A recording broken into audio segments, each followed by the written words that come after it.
സാമ്പത്തിക നിക്ഷേപ മേഖലകളിൽ സഹകരണം ശക്തിപ്പെടുത്താൻ UAE സംഘം ഇന്ത്യയിലേക്ക്. ചെന്നൈയിൽ നടക്കുന്ന നിക്ഷേപക സമ്മേളനത്തിൽ UAE സംഘം പങ്കെടുക്കും. സമഗ്ര സാമ്പത്തിക കരാർ നിലവിൽ വന്ന് 2 വർഷം പിന്നിടുന്ന വേളയിൽ കൂടുതൽ തുറകളിലേക്ക് സഹകരണം വ്യാപിപ്പിക്കുന്നതും ചർച്ചയാകും. UAE സംരംഭകത്വ മന്ത്രി ആലിയ ബിൻത് അബ്ദുല്ല അൽ മസ്റൂയി, സാമ്പത്തിക മന്ത്രി അബ്ദുല്ല ബിൻ തൂക്ക് അൽമാരി ഉൾപ്പെടെയുള്ള സംഘമാണ് നാളെ ഇന്ത്യയിൽ എത്തിച്ചേരുക.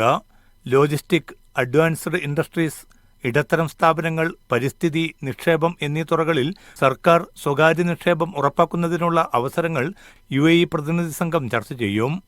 ഇൻവെസ്റ്റോപ്പിയ ഗ്ലോബൽ ടോക്സിന്റെ പുതിയ പതിപ്പ് ചെന്നൈയിൽ നടക്കും. വ്യവസായ പ്രമുഖർ, നിക്ഷേപകർ, സംരംഭകർ, സാമ്പത്തിക വിദഗ്ധർ, സ്വകാര്യ സ്ഥാപനങ്ങളുടെ പ്രതിനിധികൾ എന്നിവർ ഇൻവെസ്റ്റോപ്പിയയിൽ സംബന്ധിക്കും.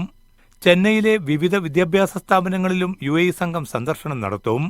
ഇന്ത്യയും UAEയും തമ്മിൽ രൂപപ്പെടുത്തിയ സമഗ്ര സാമ്പത്തിക കരാർ 2 വർഷം പിന്നിട്ടിരിക്കെ കയറ്റിറക്കുമതി രംഗത്ത് നിർണായക നേട്ടം കൈവരിക്കാൻ ഇരു രാജ്യങ്ങൾക്കും സാധിച്ചിട്ടുണ്ട്.